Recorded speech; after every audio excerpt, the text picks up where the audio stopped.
Praise the lord. ఈరోజు సామెత నేర్చుకుందామా? సామెతల గ్రంథం 17వ అధ్యాయం 14వ వచనం. కలహారంభము నీటి గట్టున పుట్టు ఊట, వివాదం అధికము కాకమునుపే దాన్ని విడిచిపెట్టుము. కలహాలు, జగడాలు, గొడవలు కొన్నిసార్లు చాలా విచిత్రంగా వచ్చేస్తూ ఉంటాయి. మరి కుటుంబ సభ్యుల మధ్యలో, ఇరుగు పొరుగు వారి మధ్యలో, ఆఫీసులలో, భార్యాభర్తల మధ్యలో, తల్లిదండ్రుల మధ్యలో, పిల్లల మధ్యలో, అన్నదమ్ముల అక్కచెల్లెల మధ్యలో కుటుంబ సభ్యులు సమాధానంగా జీవించకుండా ఈ కలహం అనేది పుట్టి వారి జీవితంలో అసమాధానాలు కలిగిస్తూ ఉంటుంది.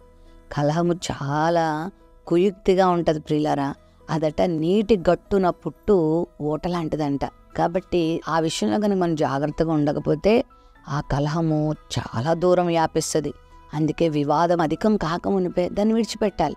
కొంతమంది ఇంత చిన్న విషయాన్ని పట్టుకొని లాగి లాగి లాగి లాగి ఎందుకలా మాట్లాడావు, ఎందుకు ఇలా అన్నావు, ఎందుకు ఇలా చేసావు, నువ్వు అలాంటి దానివు, నువ్వు ఇలాంటి వాడవు అని దాన్ని ఇంకా ఇంకా లాగుకొని దాన్ని పెద్ద చేసేసుకొని ఎంత నష్టపోతారో తెలుసా?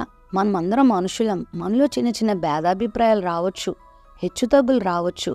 అయితే వెంటనే వాటిని విడిచిపెట్టేసేయాలి. భార్యాభర్తల మధ్యలో చిన్న వివాదం రేగినప్పుడు దాన్ని వెంటనే కట్ చేసేసుకోవాలి, క్షమించుకోవాలి, ప్రేమించుకోవాలి.